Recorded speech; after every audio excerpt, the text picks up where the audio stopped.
Em, oke, selamat pagi teman-teman. Assalamualaikum warahmatullahi wabarakatuh. Di sini aku akan ngejelasin terkait praktikum riset keuangan, terutama bagian asistensi. Eh, Buat outline-nya sendiri itu ada yang pertama ada pengenalan riset keuangan, yang kedua itu ada jenis data dalam bidang keuangan seperti cross section, time series, dan panel data. Ketiga itu ada tingkat pengembalian aset keuangan. Eh, Keempat ada pengenalan analisis data keuangan dengan IFIS. Sebenarnya ini rangkuman dari silabus chapter 1 pertemuan 1 2 3. Oke, buat yang pertama eh, buat pengenalan riset keuangan sebenarnya di dalam riset keuangan itu ada peneliti yang ingin menghitung menghitung model ataupun melihat suatu fenomena keuangan kan. Nah, di sini tuh peneliti menggunakan metode ekonometrika keuangan. Nah, ekonometrika keuangan itu apa sih sebenarnya? Yaitu teknik statistik untuk menganalisis permasalahan di dunia keuangan. Nah, ekonometrika keuangan itu bisa digunakan salah satunya itu untuk beberapa hal dari sini. Yang pertama ada menguji teori dalam dunia keuangan tentunya. Yang kedua itu ada menentukan harga atau tingkat pengembalian dari aset. Yang ketiga itu ada menguji hipotesis, ya, misalnya ada permasalahan yang akan kita teliti, misalnya fenomena apa gitu kan, misalnya fenomena saham atau kripto gitu kan. Yang terkait dengan hubungan antar variabel, ya, variabel di sini ada variabel x dan y kan tentunya. Nah, buat keempat ada untuk memeriksa dampak dari perubahan pasar keuangan terhadap kondisi ekonomi. Ini salah satu kayak topiknya ya. Terus kemudian ada meramalkan nilai masa depan dari variabel keuangan, misalkan forecasting dan sebagainya. Dan terakhir itu ada membuat keputusan keuangan. Nah, misalnya kan kalau di saham kan ada buy atau sell gitu kan. Nah, em, di sini aku kasih buat example of uses of econometrics atau econometrics keuangan itu digunakan di mana aja sih sebenarnya. Nah, kalian bisa baca sendiri nanti detailnya itu di buku Brooks karena nggak akan aku bahas di sini. Nah, buat cara nentuin gimana sih buat langkah-langkah buat gunain ekonometrika keuangan itu dalam penelitian sebenarnya.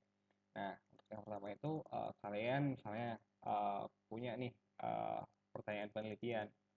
Nah, contohnya aja itu kayak yang pertama nih, apakah korupsi mempengaruhi tingkat kredit macet? Nah, ini kan sebuah pertanyaan penelitian kan. Kalau korupsi berarti itu kan variabel X atau yang variabel TP ini atau yang mempengaruhi kan variabel X-nya terhadap tingkat kredit macet yaitu variabel Y-nya. Nah, nah di sini di judul juga boleh ditambahkan dengan sampel apa yang digunakan dan periode penelitian yang digunakan. Contohnya, contoh keduanya, misalnya apakah besaran pinjaman kredit itu mempengaruhi literasi keuangan masyarakat di desa wilayah X pada periode before COVID misalnya.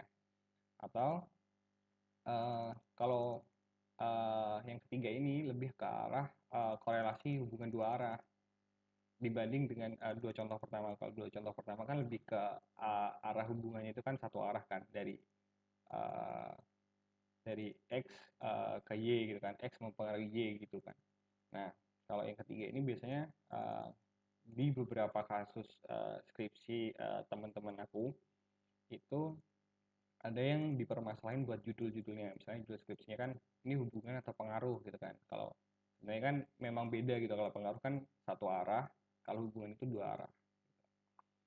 Nah, em, buat yang kedua, langkah yang kedua itu untuk menyusun model ekonomi atau keuangannya untuk memahami permasalahan.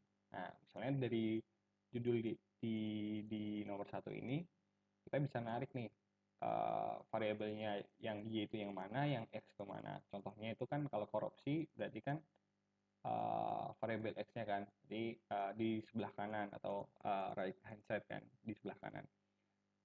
Kemudian yang Y-nya itu adalah variabel Y-nya atau variabel dependennya. Nah, langkah ketiga itu baru kita ngumpulin data. Nanti gue jelasin tempat-tempatnya. Kalian bisa di mana aja sih sebenarnya ambil data buat riset keuangan tuh. Nah, data itu biasanya ada proxy atau ukuran. Misalnya ukuran korupsi itu dihitung, misalnya buat topik korupsi itu proksinya apa aja. Misalnya kalian itu bisa ngukur sama jabatannya, misalnya X1-nya jabatan, X2 itu kementeriannya apa, gitu kan, atau instansinya apa, gitu kan. Nah, buat proxy Y-nya juga gitu. Kalau Y-nya kan berarti kan kredit macet. Nah, kredit macet itu digambarkan dengan apa aja sih? Di sebelah kanan itu bisa, gitu kan.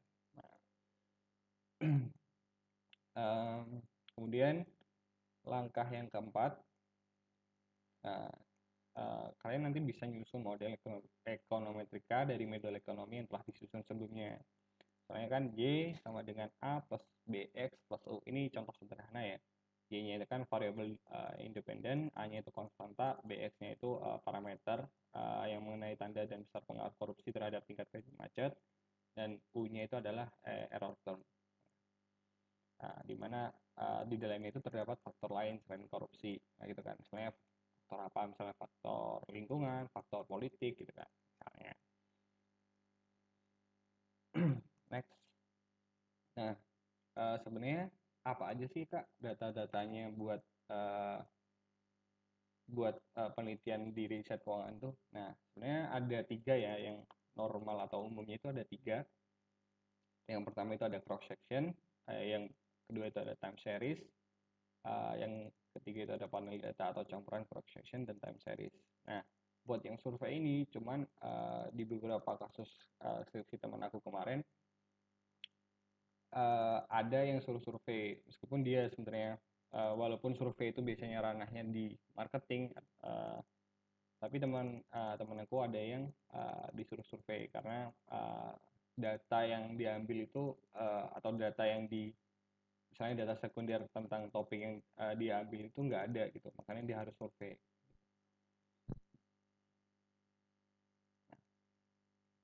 Nah, untuk yang pertama, sorry. Nah,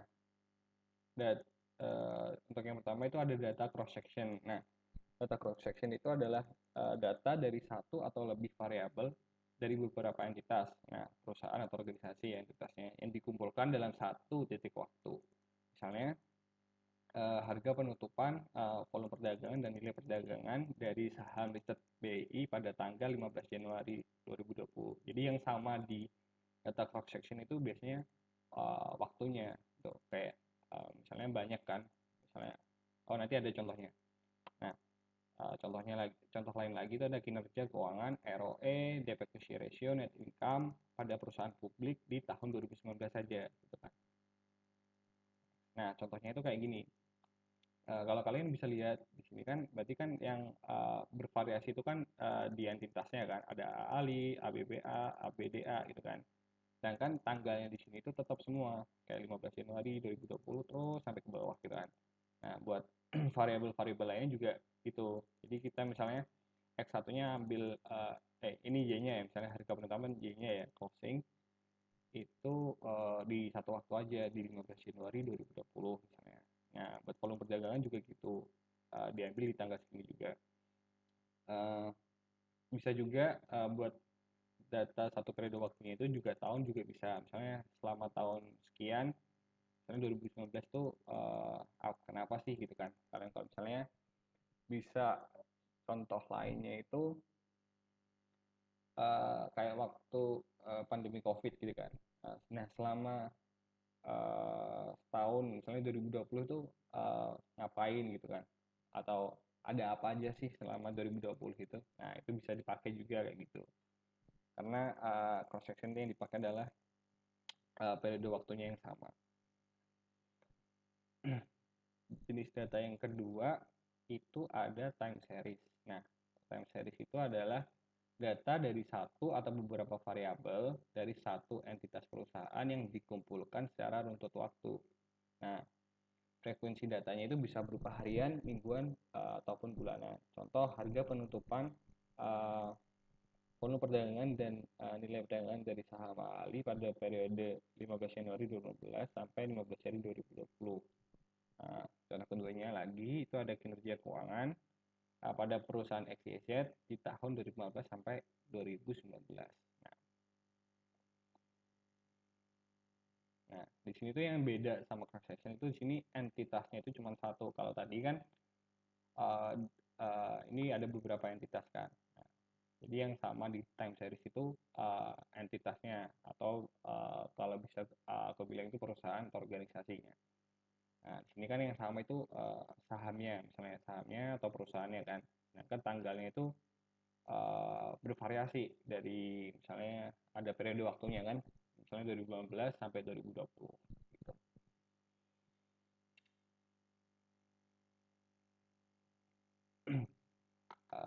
Jenis data yang ketiga di riset keuangan itu ada data panel. Nah, data panel itu gabungan dari data cross section dan data time series. Nah, biasanya itu terdiri dari satu atau beberapa variabel dari beberapa entitas. Nah, yang dikumpulkan secara runtut waktu atau periode, ya kan. Contohnya harga penutupan, bla bla bla bla bla, yang uh, terdaftar di BI pada periode 15 Januari 2015 sampai 15 Januari 2020. Gitu. Nah, contohnya itu misalnya nah, di kode satu. Nah, bedanya kalau di data panel itu pasti ada kode ini. Kayak biasanya kalau di data Excel tuh pakai ID atau ID gitu kan buat kodenya. Nah, satu itu ahli semua gitu kan, dua baru ganti, tiga baru ganti gitu kan. Nah, tanggalnya juga sama ngikutin periode waktu yang apa kalian cari. Misalnya ambil 2010 sampai 2020, 10 tahun gitu kan tahun waktunya. Gitu. Nah, buat yang variabel-variabelnya itu ngikutin gitu.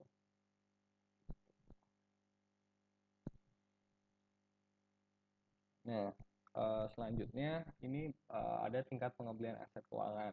Nah, sebenarnya ini kan cuman apa ya, dari rangkuman dari yang diajarkan di kelas, kayak mostly di riset keuangan itu atau di PRK ini bahasnya itu lebih ke capital asset pricing model kan. Nah, buat ambil risk return relationship gitu kan. Nah, di sini itu ada terdapat dua metode untuk menghitung tingkat pengembalian atau return dari harga saham selama satu periode ya. Nah, itu ada simple return dan continuously compounded return. Nah, cuman di continuously compounded return itu tidak praktikal sebenarnya dan secara umum tidak secara umum sama dengan simple return karena interest atau bunga yang dihasilkan dari continuously ini apa ya tidak terukur dari apa ya short time period gitu loh. Jadi kurang praktikal dan kurang praktis saja sebenarnya. Nah, nanti kalian bisa baca sendiri di buku Brooks ini untuk lebih detailnya. Nah, selanjutnya buat tingkat pengembalian aset. Nah, ada dua metode lain untuk menghitung tingkat pengembalian dari harga saham selama beberapa periode. Kalau tadi kan satu periode aja nih. Kalau sekarang ada beberapa periode arithmetic average dan geometric average. Nah, ini biasanya atau kalian udah pernah ambil Porto kan? Porto atau ANSEC atau ALK kan pasti ada yang pakai geometric, ada yang pakai arithmetic. Nah, bedanya itu kalau di geometric sebenarnya lebih apa ya, lebih banyak digunakan sama true apa investor gitu kan karena lebih akurat sebenarnya. Nah, kalau di arithmetic kan kalian ngitung ini saham satu atau return satu, kemudian ada return 2 sampai return N dibagi number of periods. Kalau di geometrik kan uh, kalian kaliin dulu return-returnnya, di dalamnya baru diakarin sama number of periods kan. Nah, kenapa geometrik itu uh, lebih apa ya menggambarkan keakuratan? Nah, atau lebih akurat dibanding dengan arithmetic average, karena di sini tuh uh, dihitung taking into account year over year compoundingnya. Jadi tetap dihitung gitu kan, dari waktu ke waktunya. Nanti buat lebih lanjutnya, sebenarnya kalian bisa cari sendiri di bagian di sumber Investopedia atau lainnya. Ini brief aja sih. Selanjutnya pengenalan analisis data keuangan dengan EViews. Sebenarnya di PRK itu kan uh, dulu di PRK itu kan diajari juga praktikalnya gimana. Cuman ini buat pengantar aja sih, buat EViews. Nah, kenapa Excel itu jarang dipakai? Karena Excel juga memiliki kekurangan atau kelemahan untuk analisis data keuangan. Uh, Salah satunya itu adalah pilihan modelnya terbatas, ukuran data yang dapat ditampung itu juga terbatas, dan beberapa artikel secara spesifik mengulas berbagai kelemahan Excel. Nah, sedangkan EViews itu dikembangkan oleh Foundation Technical Software pada tahun 1994 dengan keunggulan utama untuk pemodelan data runtut waktu. Nah, buat yang misalnya kak buat yang Stata gimana? Sebenarnya semuanya sama, kayak pasti ada plus minusnya juga gitu. Nah, kalau di dalam EViews itu data yang bisa diestimasi ada data time series, cross section, panel, ada ordinary least square, OLS atau generalized least square, ada univariate time series, ARMA, Garch family, terus ada multivariate time series, VAR, VHM, multigarch gitu kan. Dan panel model, fixed effect, random effect, GMM. Nah, rata-rata skripsi itu biasanya fixed effect, random effect gitu-gitu. Atau regresi biasa kayak OLS, GLS gitu. Nah, terakhir ada system equation, ada 2 SLS, 3 SLS, sur, GMM. Nah, biasanya itu kayak gini-gini, yang paling bawah ini agak susah karena kalau dari astes aku dulu itu bilangnya ini buat S2 gitu, S2 S3. Tapi kalau kalian misalnya mau ambil kayak metode kayak gini juga nggak apa-apa kalau kalian mampu ya gitu. Nah, selanjutnya ini ada tata cara buat gimana sih kayak cara ngerjain di Reviews. Nah, nanti di file Google Classroom akan aku kasih datasetnya. Kalian bisa buka Reviews,